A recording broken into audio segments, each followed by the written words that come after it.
Irmãos, vamos lá agora para nossa escola bíblica. Nesse mês de janeiro, nós temos falado sobre a salvação, né? Doutrina da salvação, a alegria da salvação. Só que temos dado uma ênfase especial dentro do assunto salvação. A ênfase que nós temos dado é a doutrina da segurança da salvação. E nos últimos 2 domingos, eu acredito que isso tem ficado cada vez mais estabelecido no coração, se alguém tiver alguma dúvida, porque os textos bíblicos, obrigado, Diego, os textos bíblicos, eles são muito fartos e muito seguros nessa direção, de que a salvação ela é uma obra de Deus e, portanto, do início ao fim, garantida por Deus. Acreditar na perda da salvação seria acreditar na retirada do Espírito Santo na vida de uma pessoa, e sendo que o Espírito Santo é tido como o penhor, o selo, são figuras muito fortes que Paulo usa no Novo Testamento e que são implicações complicadas você acreditar que a salvação se perde por ação humana, quando na realidade a salvação é uma ação divina, e se é uma ação divina, não tem o que homem faça, não há nada na criação que seja capaz de nos separar do amor de Deus, nem morte, nem espada, lembra o texto lá de Romanos. Então a gente falou bastante sobre isso nos últimos 2 domingos. Domingo passado, o pastor Darcy até lidou com um texto de 1 Coríntios 5, para mostrar como uma pessoa que estava lidando com um pecado terrível, um pecado hediondo, ainda assim a salvação dela é assegurada. Lembra, do texto de 1 Coríntios 5, quem estava na aula passada? Para que o corpo seja destruído, a fim de que o espírito seja salvo. Então, ainda assim há salvação. Então, nessa linha de lidar com textos difíceis, a aula de hoje a gente vai lidar com 2 textos que são muito usados nessa linha da perda da salvação, e que são mal utilizados, mas eu quero demonstrar isso na aula de hoje. Então o primeiro texto vai ser o texto de Gálatas, capítulo 5, eu peço que você abra aí. E lembrando, irmãos, é aula de escola bíblica, então havendo alguma pergunta, alguma coisa, pode chamar, levantar a mão, não precisa se acanhar. Como são textos difíceis, se começarem a ter muitas perguntas, muitas seguidas da outra, durante a explicação, o máximo que eu posso fazer, de repente, só espera um pouco, mas vai ter, vocês vão poder fazer perguntas, não tem crise nenhuma. Qualquer pergunta que eu saiba responder, eu vou responder. Qualquer uma que eu não souber, eu vou passar para o pastor Darcy, vocês perguntam para ele, vocês encontrem ele e perguntem. Essa vai ser a dinâmica, tranquilo. Dirijam a mim só perguntas fáceis. Pastor, onde Jesus me salvou? Na cruz. Essa eu respondo. Qualquer pergunta difícil, passou disso, você guarda para o pastor Darcy. Não tenha. Então, Gálatas 5, está escrito assim, no verso 4, deixa eu abrir aqui na outra versão, que acho que a leitura vai ficar mais fácil. Eu vou ler aqui Gálatas 5, verso 4, que diz assim: vocês que procuram ser justificados pela lei, se separaram de Cristo, caíram da graça. Então, esse texto de Gálatas, eu vou dedicar menos tempo na aula de hoje para ele, a explicação vai ser mais curta, porque tem um outro texto que é mais longo, que a gente vai ver. Mas esse é um texto que às vezes as pessoas usam. Mas não tem um texto da Bíblia que fala que as pessoas caíram da graça? Quer dizer, se caiu da graça, é porque perdeu a salvação, caiu da graça, não tem mais graça, acabou. Irmãos, não. O texto fala de fato de cair da graça, mas o texto não está falando que a pessoa perde a salvação. Toda vez que nós nos deparamos com um texto, nós precisamos ver o entorno desse texto, o que a palavra ensina, antes, depois, qual que é o conteúdo aqui. E aqui, gente, nós tivemos recentemente EBD em Gálatas, até por isso que eu não vou dedicar tanto tempo. Foi uma EBD expondo o livro de Gálatas, domingo após domingo. Mas o que nós temos aqui? Qual que é o assunto? Um assunto que Paulo lida na carta aos Gálatas de maneira muito forte. É o apego que aqueles irmãos lá da Galácia tinham a doutrinas chamadas judaizantes. Era o que? Eram pessoas que acreditavam que para uma pessoa que não era judia, então o cara não é judeu e ele se converte, o pessoal dizia que, não, ele se converteu, mas ele tem que ainda manter algumas coisas da lei de Moisés, ele precisa passar pela circuncisão, que é aquela marca, né, dos filhos de Abraão, né, a aliança que Deus fez com Abraão, que foi a circuncisão. Então eles acreditavam nisso, e aí ensinava essa doutrina. Então você acredita em Deus, mas você tem que passar pela circuncisão, tem que manter a lei de Moisés. E Paulo luta com essas pessoas ao longo da carta aos Gálatas, para mostrar que não tem que ter isso em mente, que a graça de Cristo é suficiente, Cristo veio para morrer por nós, porque nós sozinhos não conseguimos nos salvar. Então ninguém tem que tentar ser salvo pela prática da lei, pela justiça que existe na lei. Esse inclusive vai ser o tema de discussão lá daquele chamado Concílio de Jerusalém, em Atos 15. Logo no comecinho, na formação da igreja, que o pessoal queria, não, é crente, mas tem que passar pela circuncisão. E aí Paulo fala, não precisa disso. Só para vocês terem uma visão disso, no finalzinho do capítulo 2, volta lá para o capítulo 2 de Gálatas, Paulo diz assim, em Gálatas 2, verso 20, vou ler desde o 19, porque eu, pela lei, estou morto para a lei, para viver para Deus. Eu já estou crucificado com Cristo, e vivo, não mais eu, mas Cristo vive em mim. E a vida que agora vivo na carne, vivo-a na fé do Filho de Deus, o qual me amou e se entregou a si mesmo por mim. Agora, muita atenção no verso 21. Não aniquilo a graça de Deus, porque se a justiça provém da lei, segue-se que Cristo morreu inutilmente. O que Paulo quer dizer nesse versículo 21? Que acreditar que a justiça vem pela lei, pela obediência, pelas obras, seria aniquilar a graça de Deus. Acreditar que a justiça vem por uma vida de obediência é olhar para a graça de Deus e aniquilá-la, falar, não, então não serve para nada. E ele chega a falar, se fosse assim, Cristo teria morrido inutilmente. Por que seria inútil? Porque se a pessoa é salva por meio da sua própria justiça, obedecendo, perseverando, buscando tudo mais, ela não é salva por causa da obra de Cristo e da graça de Cristo, ela é salva pela justiça pessoal dela. E se alguém fosse salvo pela justiça pessoal, estaria aniquilando a graça de Deus, e Cristo não precisaria nem passar por tudo aquilo que ele passou, porque afinal a pessoa sozinha ela consegue. E é claro que isso é um absurdo, Paulo está falando, sozinho ninguém consegue. Então isso seria aniquilar a graça de Deus. Ter essa postura seria aniquilar a graça de Deus. Aí volta para o nosso texto lá de Gálatas 5:4. Lendo só o versículo 4, a gente às vezes é induzido, a pensar, separados estão de Cristo, os que se justificam pela lei, caíram da graça. Mas irmãos, esse é o sentido do cair da graça. O que é cair da graça? Cair da graça é você olhar para a profunda graça que existe em Cristo e dizer assim, não, eu não preciso dela, porque afinal eu tenho que ainda obedecer à lei e cumprir tudo da lei. É este o sentido de cair da graça, é alguém olhar para a graça e não dar o valor merecido à graça de Deus, porque a pessoa prefere chegar a Deus com as próprias forças e ainda conseguir obedecer à lei de Moisés, cumprir a circuncisão, cumprir tudo.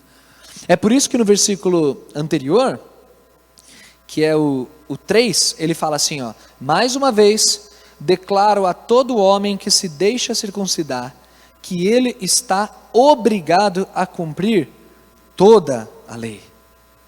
E Paulo estava falando, não, então não se deixem, não passem por isso. Vocês não precisam cumprir a lei de Moisés para serem salvos ou para ter comunhão com Deus.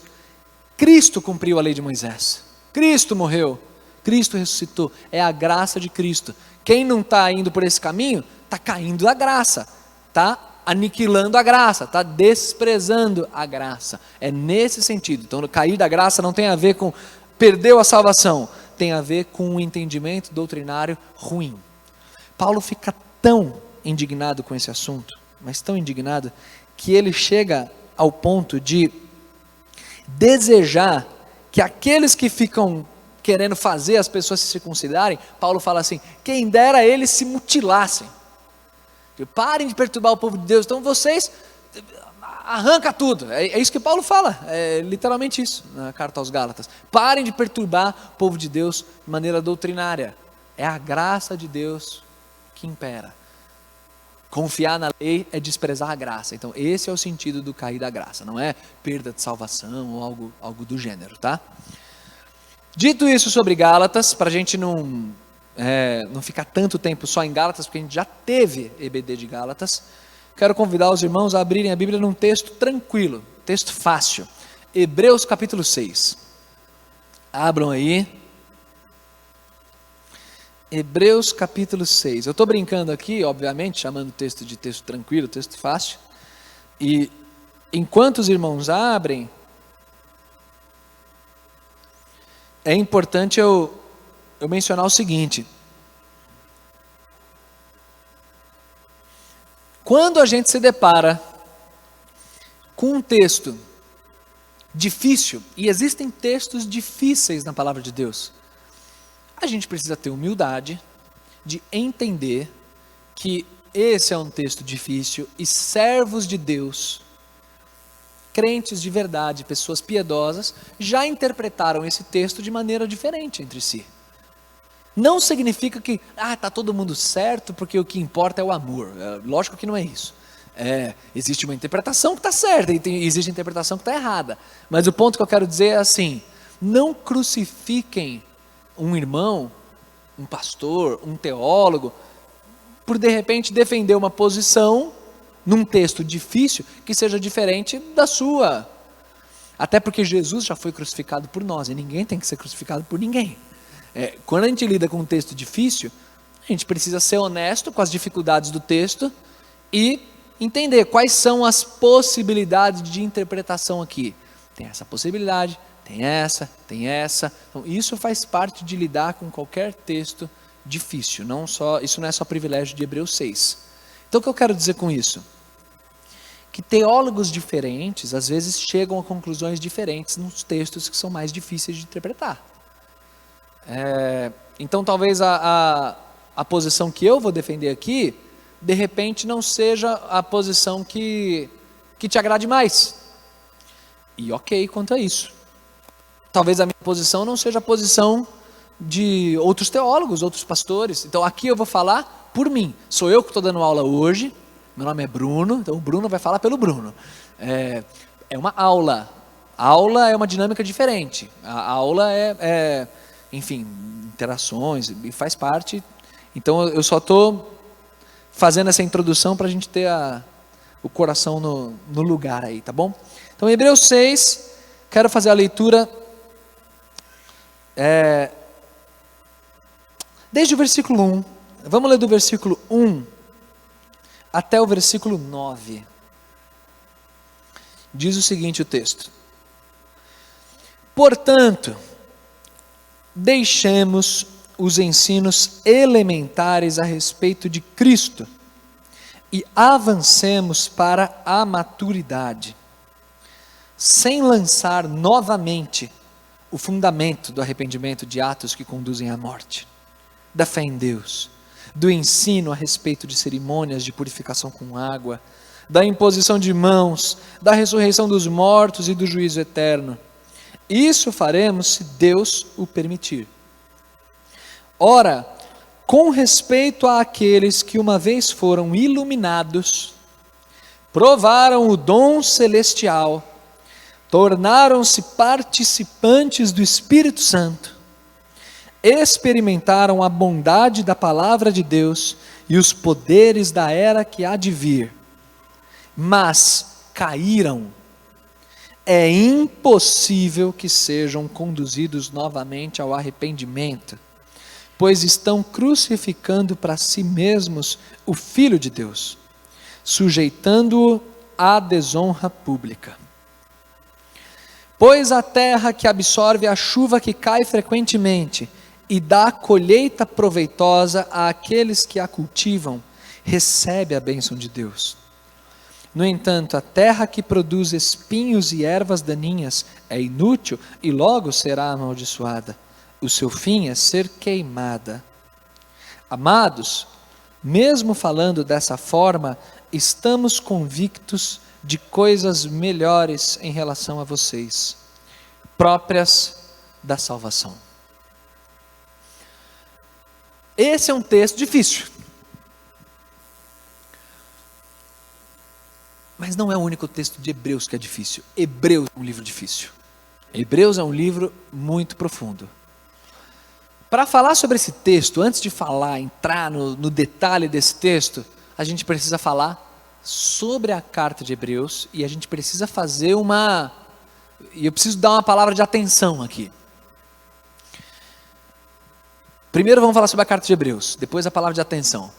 A carta aos Hebreus, ela é escrita principalmente para crentes hebreus, então gente que é judeu e que se converteu, que conheceu a Cristo, e gente que agora está andando com Jesus, está servindo a Cristo, a palavra, o evangelho, porém, por serem hebreus, crentes, gente que começou a sofrer muita pressão e muita perseguição por parte dos seus compatriotas judeus.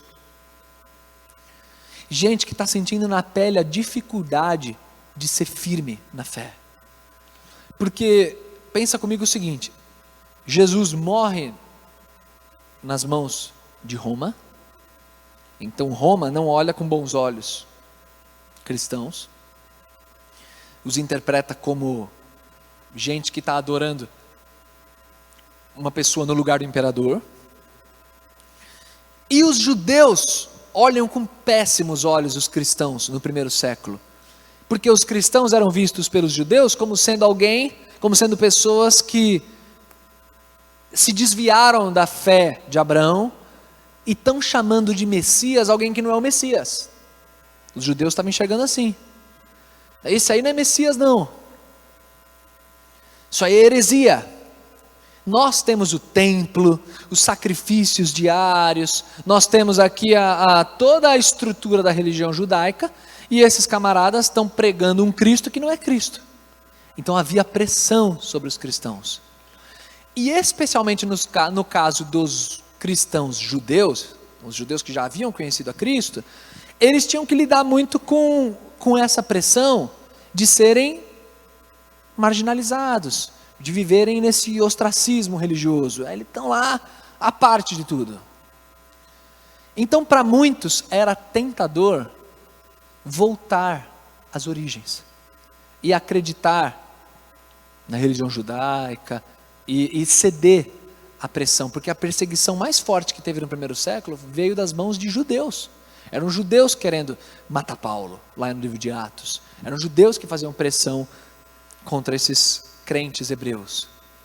Por conta desse contexto, desse cenário, a carta aos Hebreus, ela tem por objetivo uma correção doutrinária.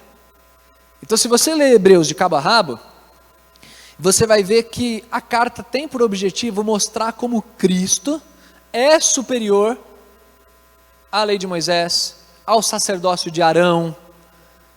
Cristo é o cume, o ápice da lei. Ele é muito superior. Então você vai ver o tempo inteiro na carta aos Hebreus essa comparação de Cristo com aquilo que é antigo, com aquilo que apontava para Cristo. Então o tempo inteiro você vai ver Cristo sendo superior, inclusive ao judaísmo, porque o judaísmo ele está apontando para Jesus.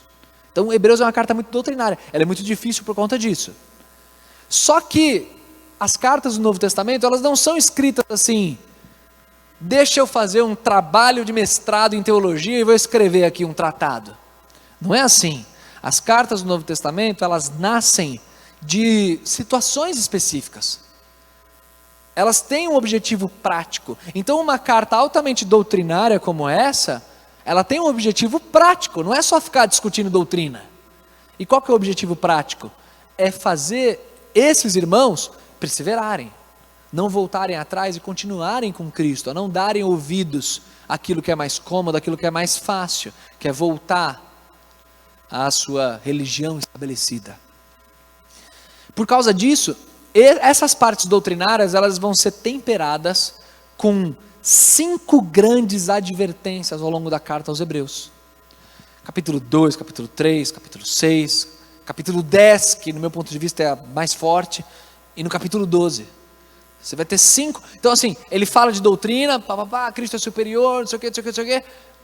Portanto, irmãos, vamos continuar, vamos ficar firme, não vacilem, não voltem atrás. E aí são advertências bem práticas, bem práticas.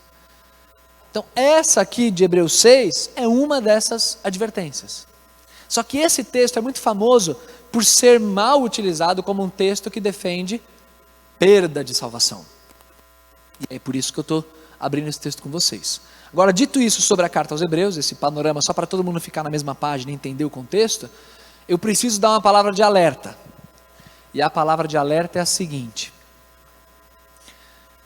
a Bíblia, ela é um livro de um autor só, Deus. Porém, ela é um livro de muitos autores e muitos contextos, os autores humanos que Deus usou para escrever. Portanto, é muito importante que cada um de nós leia os trechos, por exemplo, de algum trecho do Novo Testamento. Eu preciso ler esse trecho com base no que aquele livro está falando, no que aquele contexto está falando.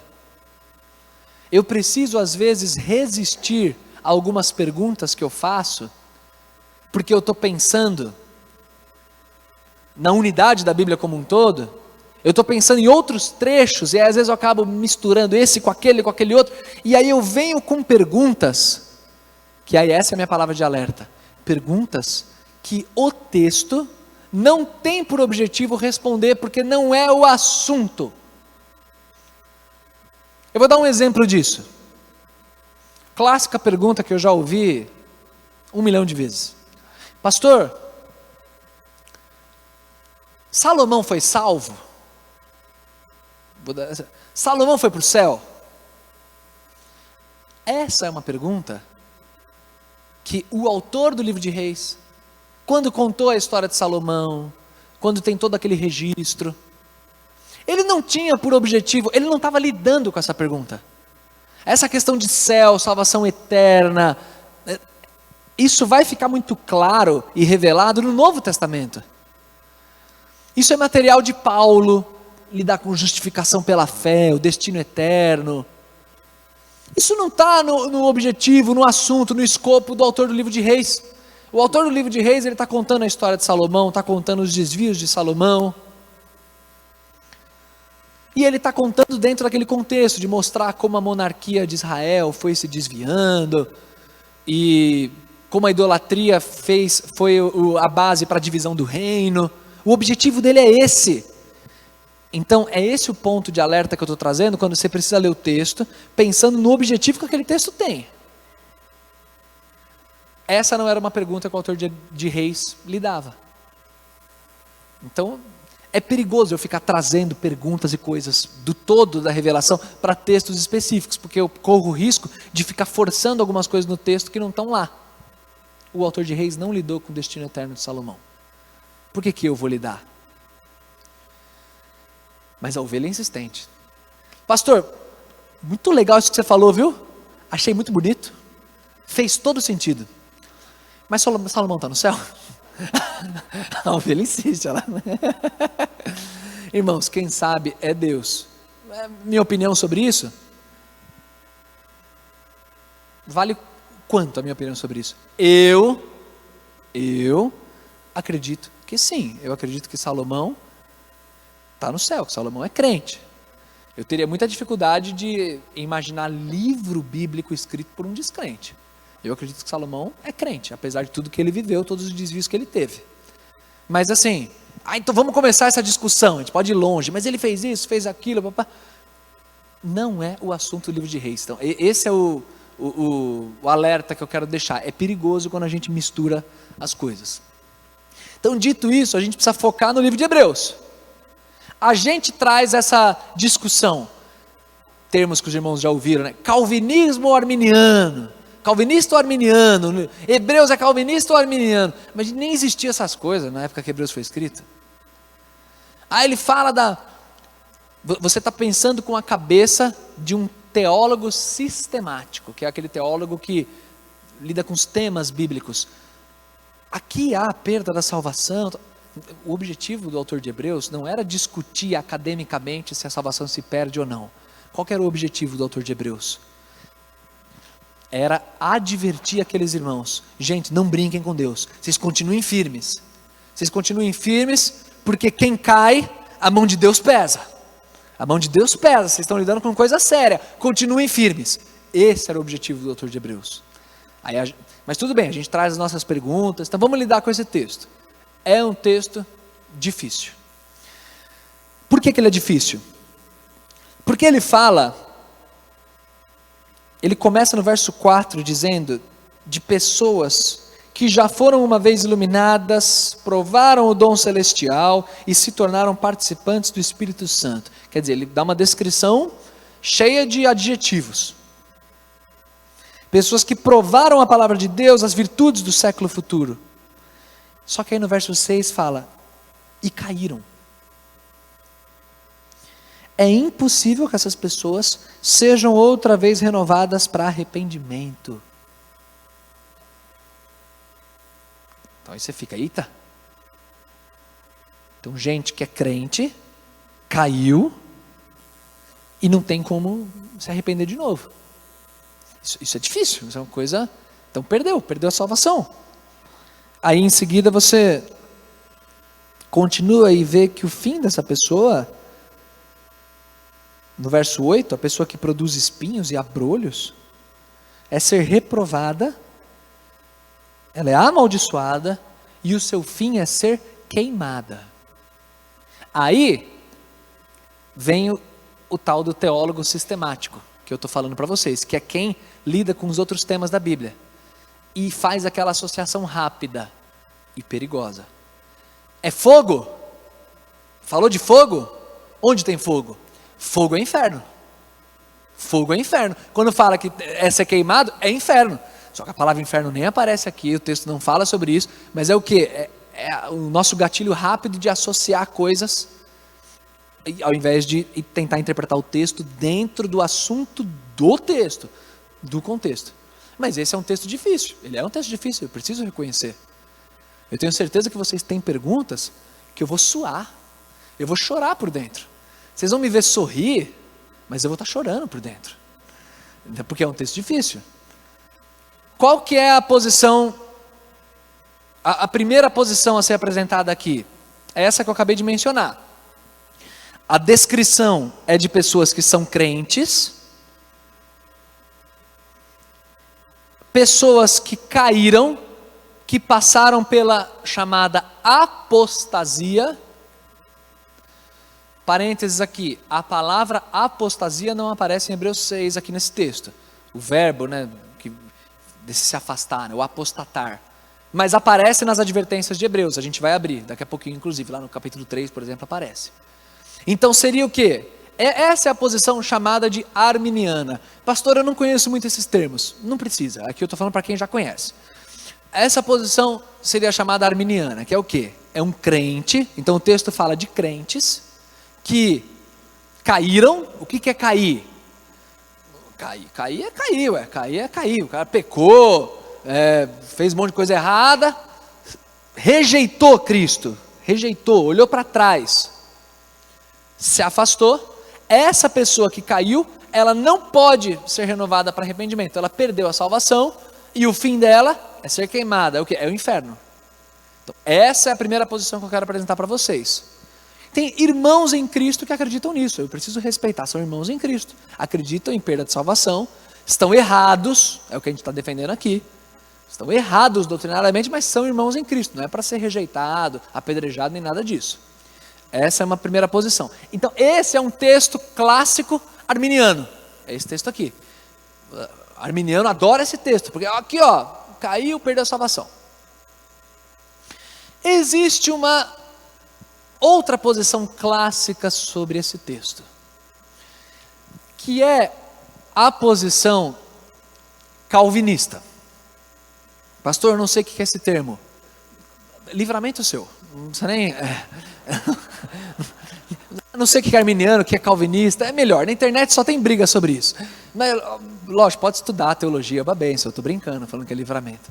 Mas qual que é a posição clássica calvinista sobre esse texto? Eu preciso solucionar isso. Né? Não posso acreditar que a salvação se perde. Então, a posição seria que este texto descreve pessoas que conviveram no ambiente da igreja, convivem ali, estavam no meio dos crentes hebreus, estavam vivendo dia após dia o evangelho e tudo mais, porém não eram crentes de verdade.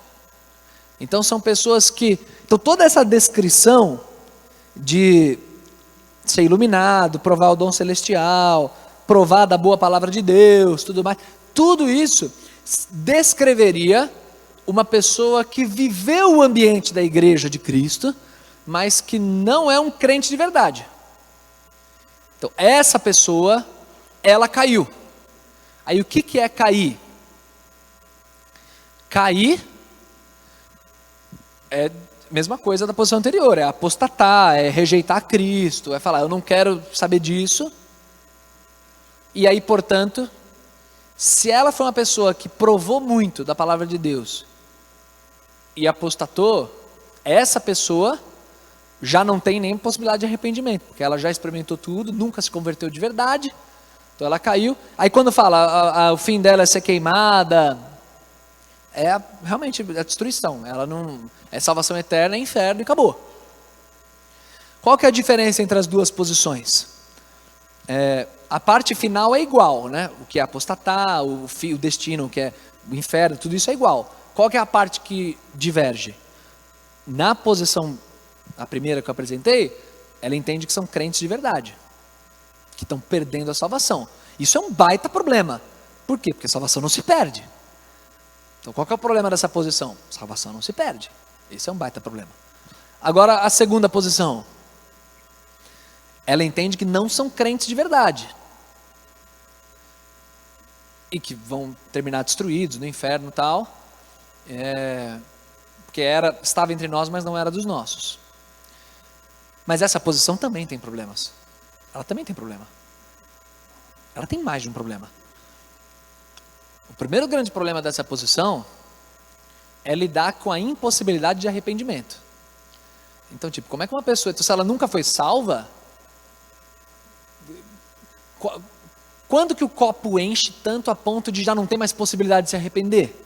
Uma pessoa é descrente, se ela nunca foi salva, como é que ela não pode ser renovada para arrependimento? Como assim, se a gente está falando de descrente? Isso é um problema. E tem um segundo problema, que é como que essa descrição tão cheia de adjetivos e de explicações sobre a fé dessa pessoa descreve uma pessoa que não é crente de verdade. São termos muito fortes. Iluminados, participantes do Espírito Santo. Participantes do Espírito Santo. Provaram a boa palavra de Deus. É complicado falar que não são crentes de verdade.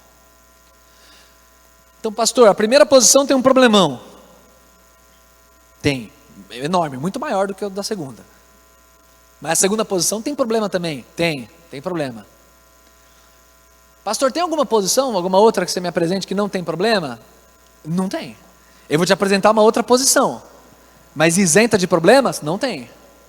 Por quê? Porque tem textos difíceis da Escritura. E quando tem textos difíceis, Toda interpretação vai lidar com problemas.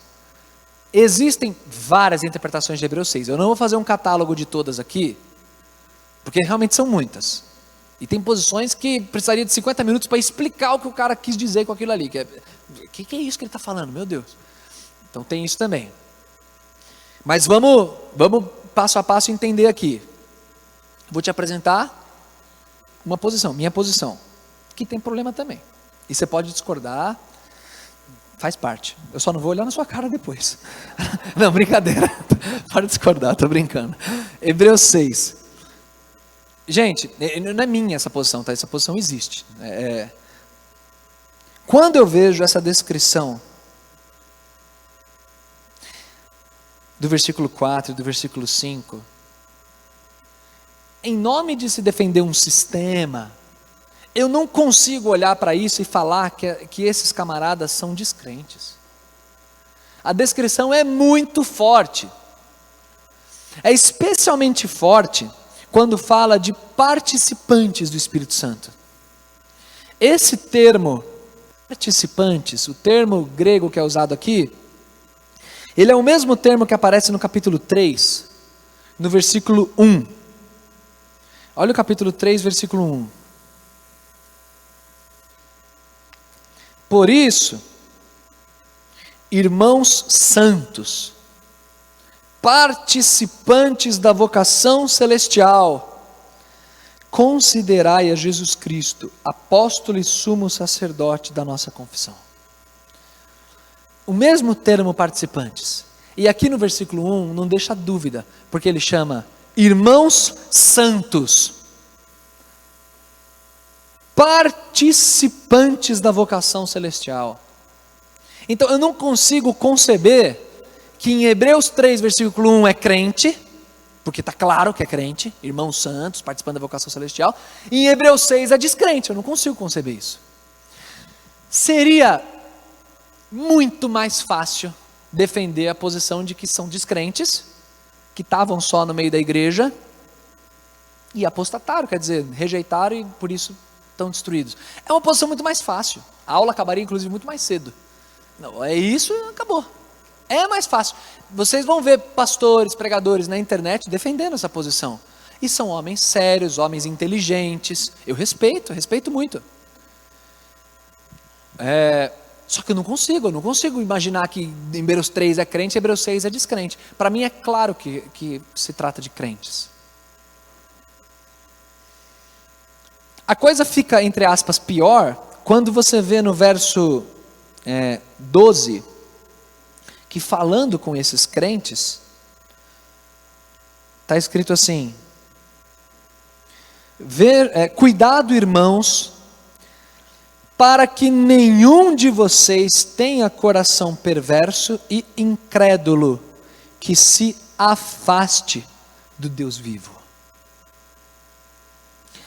Agora sim, esse verbo que se afaste do Deus vivo, este é o verbo apostatar. Quando a gente fala de apostasia, a gente está falando disso. Quando a gente fala de apostasia, a gente está falando de crentes.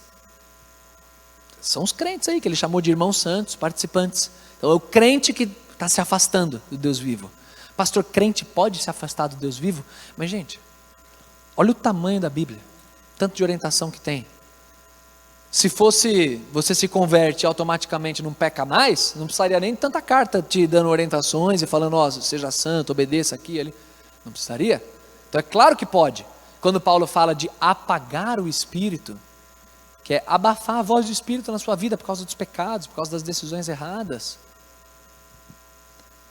Crente pode, tem capacidade, né? Pode nesse sentido, pode cometer pecados variados.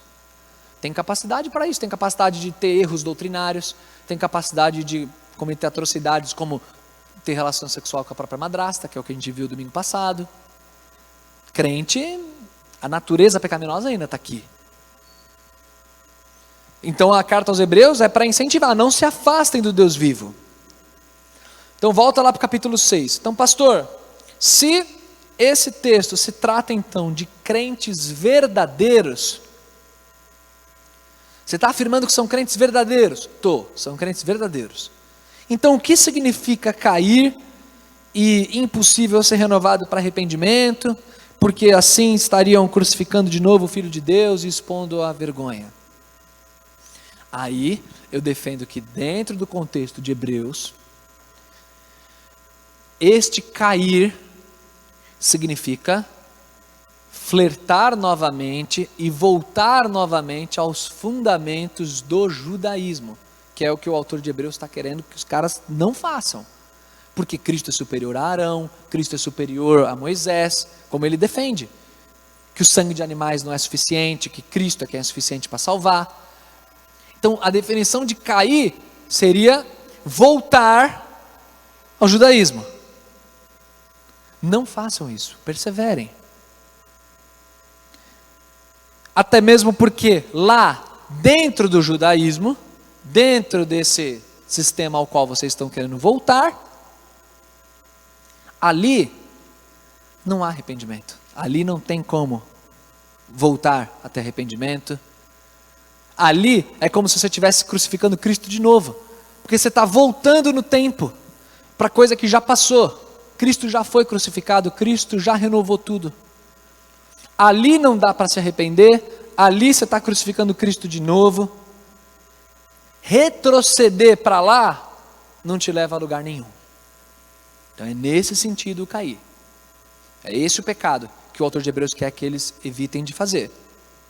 E aí, se você observar bem no versículo 7 e no versículo 8, perceba que o texto está falando do assunto de frutificação. O verbo que é usado ali é o verbo produzir. Quando ele fala da terra que recebe a chuva que cai sobre ela e produz erva proveitosa, esse recebe a bênção de Deus. Quando nas escrituras você tem esse verbo produzir, verbo fazer, isso situa o assunto que nós estamos falando num ponto depois, num ponto posterior à salvação. É uma coisa que diz respeito ao que salvos fazem. A pessoa é salva, quando ela é salva, ela produz boas obras, ela frutifica, ou às vezes ela peca, precisa de repreensão, às vezes peca muito, como o caso de domingo passado, que a gente viu. Então você vê que o cerne do texto, o assunto do texto está diante dessa questão da produção. A pessoa recebe a chuva e produz erva proveitosa, essa recebe a bênção. O que é bênção? Bênção da comunhão, bênção do relacionamento com Deus, bênção de Deus, bênçãos.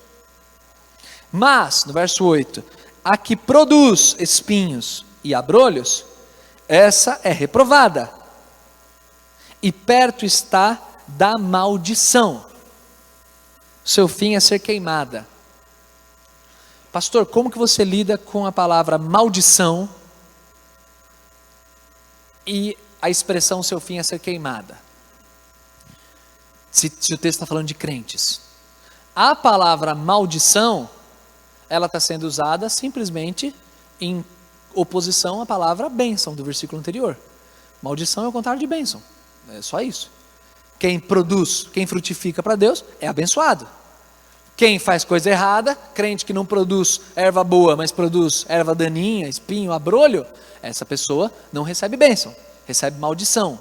Maldição é o contrário de bênção, é só isso. É nesse sentido. Reprovação, ela é reprovada. E o fim é ser queimado, pastor? Como é que você explica o fim é ser queimado? Gente, essa é uma ilustração agrícola. Ele situou a ilustração no ambiente agrícola. Erva boa, erva ruim. E o que um agricultor faz quando tem lá erva daninha, coisa que não presta? Ele queima. A menção a queimar é dentro desse ambiente da ilustração. Uma ilustração agrícola, você faz isso com planta que não presta. Você queima. Entendi, pastor, mas do ponto de vista espiritual, o que seria o queimar? Não é inferno. Não é inferno. Nem tudo que tem fogo é inferno na Bíblia. Tem muito fogo que não tem a ver com o inferno. Fogo aqui diz respeito a essa reprovação de Deus, a essa disciplina de Deus.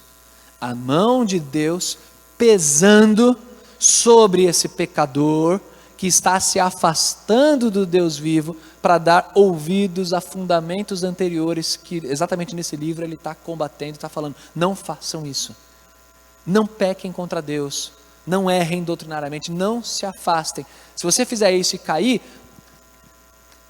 não tem renovação de arrependimento. Onde que não tem? Lá, nessa doutrina que você está querendo voltar, não tem. Cristo já foi crucificado, vocês estão fazendo Cristo passar vergonha fazendo isso, porque é como se tivesse que Cristo ser crucificado de novo.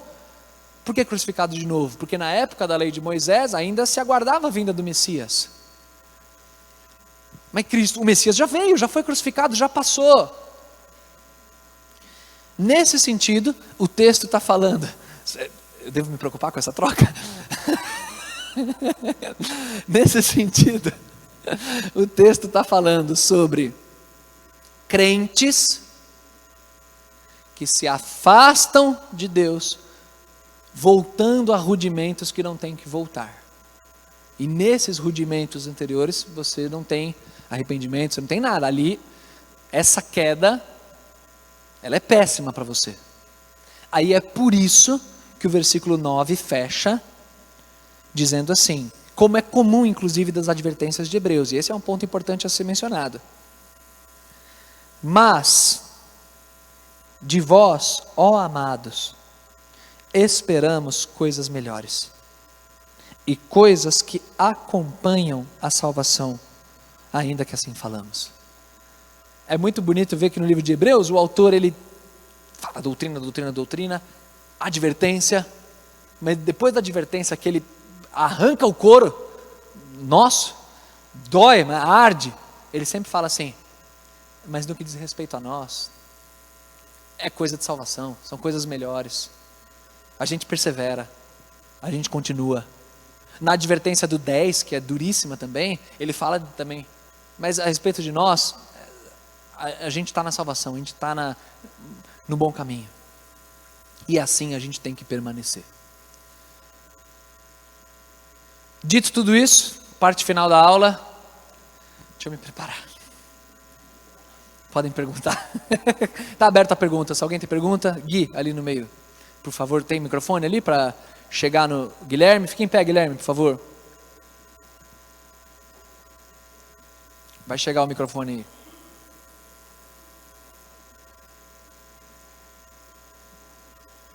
Tem algo que está funcionando aí?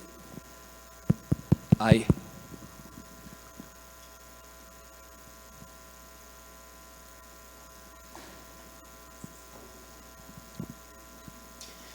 Bom dia, irmãos. Bom dia, pastor. Então, aqui, a posição que o pastor defende é de que eles são crentes, né? E que ainda estão salvos, mas vão receber essa maldição que seria o fogo. A minha dúvida é justamente com relação à continuação no versículo 9, porque ele fala, quanto a vós outros, todavia, ó amados, estamos persuadidos das coisas que são melhores e pertencentes à salvação. Parece que ele dá a entender que esse e pertencentes à salvação seria para esses outros e não para aqueles anteriores que ele estava falando da maldição. Não sei, eu fiquei com essa sensação, não sei como interpretar esse e pertencentes à salvação que ele fala a vós outros, né? Entendi. Essa advertência que ele dá é exatamente para essas pessoas a quem ele está se dirigindo no versículo 9. Todo mundo é o mesmo público. É que ele está reforçando. Quanto a vós, a gente vive no que diz respeito à salvação, no que pertence à salvação. Então não é como se fossem dois públicos diferentes. A advertência é escrita para esse público a quem ele escreve esse versículo 9. O que acontece é que ele bate, dizendo, ó, fiquem firmes. E depois ele assopra, falando assim, a gente é crente. A gente vai ficar firme, o que diz respeito a nós é a salvação. Então eu queria começar a resposta dizendo que é o mesmo público. E quando ele fala que quanto a vós, estou certo de que o que tem entre nós é as coisas que pertencem à salvação, é porque quais são as coisas que não pertencem à salvação? Esse tipo de apostasia, esse tipo de virar as costas para Deus, esse tipo de voltar para rudimentos anteriores. Essas são coisas que não pertencem à salvação. Isso não está no pacote de salvação. O que está no pacote de salvação é andar firme com Deus e permanecer nele. E eu tenho certeza que, quanto a nós, essas coisas, a gente permanece firme nisso. Entendi. Aí dá para a gente falar então que para esses crentes é como se o Espírito Santo deles estivesse, de certa forma, apagado. Isso sim, por quê? Por causa de pecado, por causa de afastamento, por causa de erro doutrinário. A mão de Deus está pesando nessas pessoas. O que elas estão perdendo? Elas estão perdendo o privilégio da comunhão. Elas estão perdendo muita coisa. Mas isso não diz respeito à perda de salvação. Porque se você defender que o que eles estão perdendo aqui é salvação, aí você fala, não, aqui é salvação. Você tem um caminhão de outros textos do Novo Testamento que você vai defender como? Sim. Você vai falar que é o quê? Como é que você vai resolver Efésios 1? Como é que você vai resolver Efésios 4? Romanos 8? Aí você vai gerar 1000 outros problemas. Então eu entendo que são crentes que estão sendo disciplinados. A mão de Deus está pesando sobre eles. Nesse sentido. Teve uma outra mão ali do lado.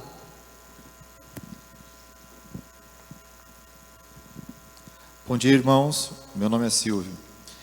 Pastor, com relação ao que o irmão acabou de falar agora, com a mão pesando sobre os crentes, quando nós conhecemos, trazendo para o dia de hoje assim, pessoas que fizeram parte da família do Senhor, somente no versículo 4, e se afastaram, estão assim, adorando a outros deuses, a minha pergunta é, trazendo para um tema de hoje, nós que assim, estamos assim aprendendo cada dia a palavra do Senhor, qual é a posição? Afastamos, continuamos, porque é um choque muito grande, assim como o texto diz, né? Então trazendo esta passagem para hoje, o que o senhor conseguiria falar? Legal. Eu comentei, antes até de entrar nessa parte prática, né, como nós devemos lidar com essas pessoas. Eu só vou voltar um passo e reforçar o seguinte. Eu comentei na primeira aula, né, no primeiro domingo desse módulo, que quando nós lidamos com histórias como essas, e nós temos, né, no nosso dia a dia várias histórias assim, de pessoas próximas que se afastam e tal. Tem duas grandes possibilidades aí. A primeira é que essa pessoa, de fato, tenha sido uma pessoa que conviveu demais no ambiente da igreja, até cantando louvor, servia, deu até palavra em culto doméstico, fez isso, fez aquilo, tem vários casos assim. Só que essa pessoa talvez nunca tenha sido um crente de verdade. O que eu quero dizer é que essa instituição, pessoas igrejeiras que não são crentes de verdade, é uma instituição que existe, infelizmente. E na palavra de Deus existe, porque tanto que o apóstolo João vai falar de pessoas que estavam entre nós, mas não eram dos nossos. Isso existe. Só para não gerar confusão, o que eu defendi em Hebreus 6 é que o caso de Hebreus 6 não é esse. O caso de Hebreus 6 é um caso de gente que era crente mesmo. Mas só estou voltando esse passo atrás para deixar claro. Então tem muitas histórias que nós conhecemos que talvez seja esse o caso. A pessoa era da igreja, não sei o quê, mas não é crente de verdade. Era um igrejeiro. Isso pode, nós temos capacidade de tamanha dureza de coração, isso pode acontecer. Mas também acontece, irmão Silvio, de às vezes serem pessoas que são crentes de verdade, que estão pecando, estão se afastando, estão magoados, rancorosos, enfim, vários pecados na vida, que não está tendo maturidade de lidar, está desagradando a Deus, a mão de Deus está pesando sobre essa pessoa, mas é uma pessoa que é crente de verdade. Então pode ser qualquer um desses casos. Aí agora entra na parte prática. Sendo um ou sendo outro, nós como crentes, o nosso papel é testemunhar para essa pessoa. É sempre que tivermos a ocasião, oportunidade, é fazer essa pessoa voltar à consciência. Olha, Cristo é o único caminho, tal. De repente essa pessoa vem. Você talvez nunca vai saber se essa pessoa se converteu ali, se ali foi o momento da conversão, porque ela não era crente de verdade, só conviveu na igreja quando jovem, ou se de repente ali é o retorno de um crente de verdade, mas que se arrependeu e voltou ao Senhor. Seja um caso ou seja outro, quem sabe é Deus, mas o nosso papel como crente é testemunhar para essa pessoa, é fazer de tudo para que essa pessoa caia em si e volte a pensar corretamente como a Bíblia ensina. Esse é o nosso papel. Aqui na frente, Nena, irmã Idel e irmã Esperança. A Esperança vai fazer um solo, ela não vai perguntar não. Lá atrás também tem, Nena, ó, lá no fundo depois. Então, Idel, Esperança. Vai lá, irmã Idel. Pastor, o senhor me deixou mais confusa, tá? Porque estava muito bom até a aula passada dizer, olha, Idel, crente não perde a salvação. Aí vem um texto e diz, olha, aqui ele participou do Espírito Santo, ele era iluminado, ele se desviou, esse cara aí, ó, larga a mão, porque é impossível trazer o arrependimento. Aí vem os teólogos, aí vem os pastores e força a barra. Não, mas não é isso. Poxa, agora me complicou. Irmã Idel. A irmã é demais. Irmã Idel, é assim. Quando você tem um texto difícil, você tem dificuldades para tudo quanto é lado. A salvação, o que a gente ensinou na primeira aula, a segunda, permanece. A salvação não se perde, ponto final. Mesma coisa que a gente está falando, eu estou falando aqui. Salvação não se perde.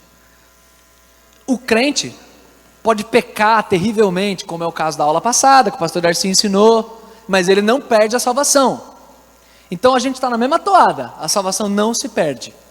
Chega Hebreus 6 e fala aqui, mas é impossível renovar para arrependimento. Então o que isso significa? Eu respeito quando a irmã falou, o teólogo vem, força a barra.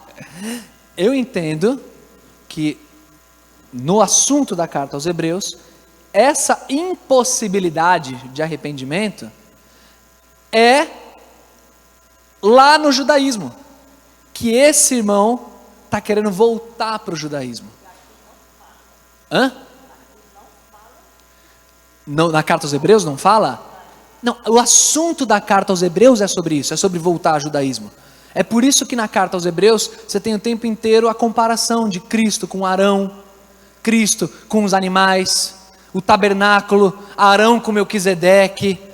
É uma carta doutrinária que o tempo inteiro o autor de Hebreus está escrevendo para hebreus que estão querendo voltar aos rudimentos do judaísmo. Então, embora o texto não vai falar, como dizer, aqui não está falando que eles estão voltando para o judaísmo, é o assunto da carta. Então, por isso que eu estou interpretando esse impossível renovar para arrependimento, lá onde eles estão buscando, onde eles estão querendo voltar lá para o judaísmo, ali não tem arrependimento, não tem nada. É difícil, eu sei que é difícil, por isso que eu comecei falando, é difícil, é um texto difícil. Há quem interprete, irmã Idel, também esse texto, para complicar mais a vida da senhora, porque a aula é isso, a aula é para complicar, no bom sentido. Há quem interprete igualzinho, que são crentes de verdade,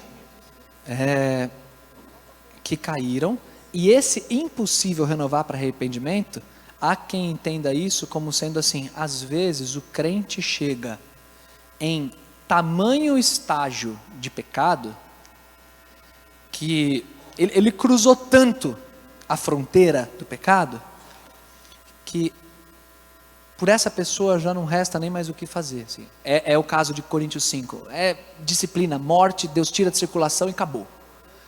Entregou. Então há quem defenda isso, que esse impossível renovar para arrependimento é um caso assim. É uma posição possível também.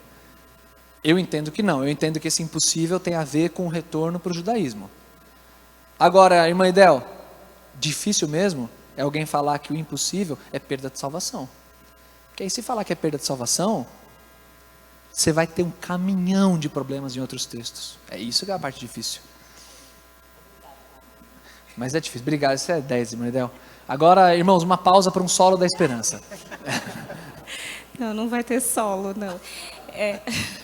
Eu queria saber se é possível, se existe alguma relação desse texto com as palavras de Jesus sobre o joio e o trigo, que crescem juntos, que talvez eles teriam, como diz aqui em Hebreus, iluminados, talvez eles tivessem provado do dom celestial também, mas chega aqui, Sim. empaca. Spê, a associação desse texto com joio e trigo faria sentido dentro daquela posição que eu apresentei de quem defende que esse é um caso de pessoas que não são crentes. Porque nesse caso, se esses indivíduos não são crentes, aí sim, eles estavam entre nós, mas não eram dos nossos. Seria joio, né? Aí eles seriam joio. Então, nesse caso, faria sentido. Mas o que eu estou defendendo aqui não é isso. Eu não consigo olhar para Hebreus 6 e ler Hebreus 6 como sendo descrentes. Para mim, são crentes. Então, aí no caso, essa associação não caberia. O nosso tempo tá... Ô, Nena, eu tinha uma mão lá, só que já ergueram mais 3 mãos. Me ajuda aí, Nena, o que a gente faz?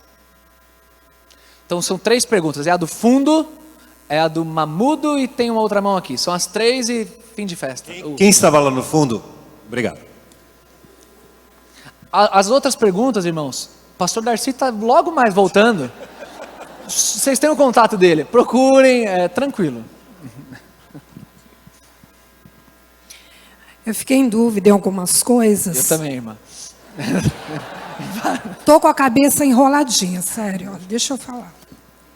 Assim, né? Que nem falam de as pessoas que caem, que se desviam, na verdade, né? Que vivem no convívio da igreja, dos irmãos seguindo Jesus. Há possibilidade, sim, porque tem pessoas, por exemplo, eu tenho um filho, né?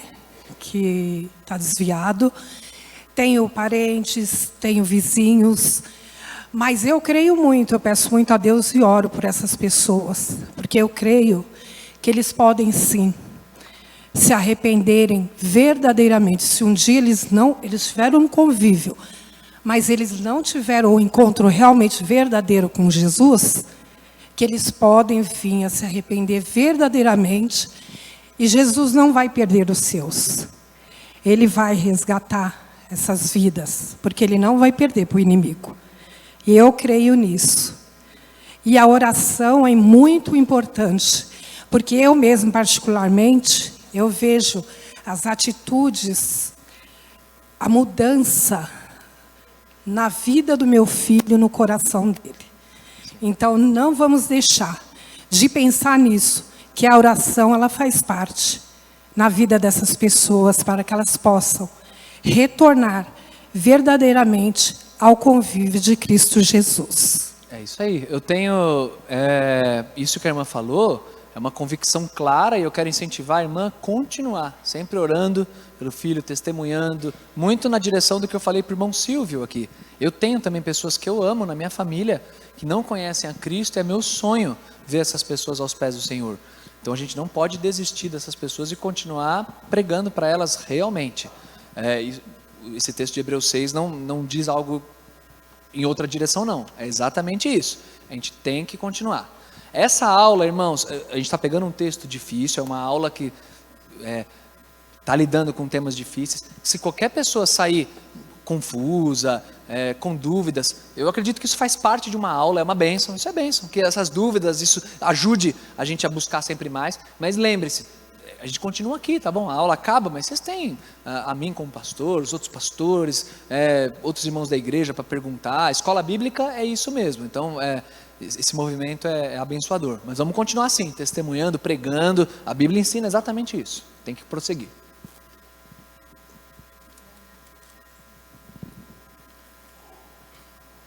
Pastor, na verdade eu não tenho pergunta, eu queria só reforçar a ideia que o Senhor está apresentando. Aqui no verso 5 fala assim: e provaram a boa palavra de Deus e os poderes do século futuro, e recaíram, sejam outra vez renovados para arrependimento, pois assim, quanto a eles, de novo crucificam o Filho de Deus e o expõem ao vitupério. Conforme o Bicon, ele argumenta assim, que essas pessoas realmente afastaram. No entanto, quando ele fala no verso 6, da impossibilidade, ele estava referindo assim, que é simplesmente difícil ou quase impossível que seja outra vez renovados para arrependimento. É porque essas pessoas eles já têm conhecimento da palavra de Deus, eles sabem, porque ouviram. Aí quando essas pessoas, por algum motivo, acabam se afastando do Cristo, o argumento humano fica difícil para essas pessoas. Ou seja, convencer essas pessoas a voltarem de novo torna difícil. Então, ele acredita que essa impossibilidade é referente a isso. O impossível seria uma hipérbole para muito difícil, mas que não seria, de fato, totalmente impossível, né? Eu entendi, Mamudo. Agora, a posição que eu estou defendendo aqui é que essa impossibilidade de arrependimento tem a ver com o regresso ao judaísmo. Que esse caminho que vocês estão querendo fazer, essa queda, eu estou definindo cair como voltar ao rudimento do judaísmo. Essa queda, quando você cai, lá não tem arrependimento, lá tem crucificação de Cristo de novo, isso aí não existe, não tem como. Então, a respeito de nós, são outras coisas que tem a ver com a nossa vida, não é isso. Última pergunta. Ali, ó, no canto. Fique em pé, por gentileza, Thaís. Pastor, eu estou um pouco de vergonha, mas eu vou fazer a pergunta. Eu creio que ninguém merece a salvação, né? Tudo é graça do Senhor. Creio que a gente tem que testemunhar para quem a gente ama, porque a gente não quer que ninguém que a gente ama vá para o inferno. Mas a minha pergunta é, por que nós devemos orar para alguém ser salvo, se o Senhor já sabe quem será salvo ou não? É uma aflição que eu tenho no meu coração. Fala, porque eu não vou mudar, entre aspas, o coração de Deus. Eu devo continuar orando para a salvação de alguém que eu amo? Deve. Mas boa pergunta, muito boa pergunta. Mas deve sim, essa pergunta toca num outro tema, que é o tema da oração. E a gente sempre vai escorregar quando a gente quer entrar naquele lugar que só Deus adentra, que é o lugar da soberania, da administração de tudo. Quando a gente quer pensar com a cabeça de Deus, a gente escorrega feio. Porque se a gente for dar luz a esse raciocínio para as outras áreas, na verdade a conclusão errada que alguém chegaria, vou reforçar, errada, para ninguém sair confuso. A conclusão errada seria, eu não preciso orar por nada. Porque se a gente for nessa linha, todos os meus dias estão escritos no teu livro. É muito mais do que só a questão da salvação. É qualquer coisa. Por que eu vou orar para ter uma semana abençoada, se de repente Deus sabe que amanhã de manhã eu morro atropelado? Vou dar um exemplo radical aqui. Aí não vai mudar nada, aí minha oração não muda nada, tal. A questão é a seguinte. Primeiro ponto, por que um crente deve orar? Porque Deus manda. Aí já, assim, você ora porque Deus mandou orar. Então se Deus mandou, eu faço. Inclusive a gente vai orar para terminar essa aula, tá? Vai terminar a aula com oração. A gente ora porque Deus manda. E a oração, ela tem muito a ver com o relacionamento. Com a edificação que eu tenho andando com o Senhor, conforme eu peço, conforme eu agradeço, conforme eu ando com Ele. Então eu vou expondo em oração os meus desejos, a minha gratidão. Então a oração, ela é muito maior. Se eu focar só nesse ponto, mas Deus sabe de tudo já, então não adianta orar. Esse é um terreno tão complexo, porque realmente Deus está além do tempo, Deus está além de tudo. Meu ponto aqui é o seguinte, ninguém tem que ficar batendo na porta da salinha da administração celestial. Como as coisas funcionam, como Deus administra, isso pertence a Deus. A gente fica louco se a gente ficar tentando entrar nessa salinha e dizendo assim, então eu não vou orar porque naquela salinha já está tudo definido. Deus falou para a gente orar, Deus tem prazer nas nossas orações, os nossos pedidos são reais, as respostas de Deus são reais. Mas como que Deus responde a minha oração se as coisas estão determinadas? Isso aí é salinha de administração celestial, eu não entro lá. Meu papel é orar. E orar pela salvação das pessoas? Sim, orar. Paulo pede para oração, está escrito na Bíblia, para abrir portas para ele poder pregar. a gente tem que orar sim, a oração é importantíssima. Deus criou esse método e Ele quer que a gente siga esse método. Então eu oro. E ore, eu vou continuar orando pela salvação do meu irmão, vou continuar até morrer, o meu sonho de vida, eu já oro por isso há exatos 20 anos, eu vou continuar orando pela salvação do meu irmão, e você continua orando. Enquanto meu irmão estiver vivo, eu vou orar pela salvação dele. Vou chamar ele para almoçar comigo, vou conviver com ele, vou tentar conversar, eu vou orar pelo meu irmão, e se eu morrer e meu irmão não estiver salvo ainda, eu vou lá falar com Deus, Deus, enquanto ele está vivo. Aí é heresia minha, estou brincando, mas estou dizendo, eu vou orar sempre pelo meu irmão. Então você ore pelas pessoas que você quer que sejam salvas, esse é o nosso papel, tá bom? Irmãos,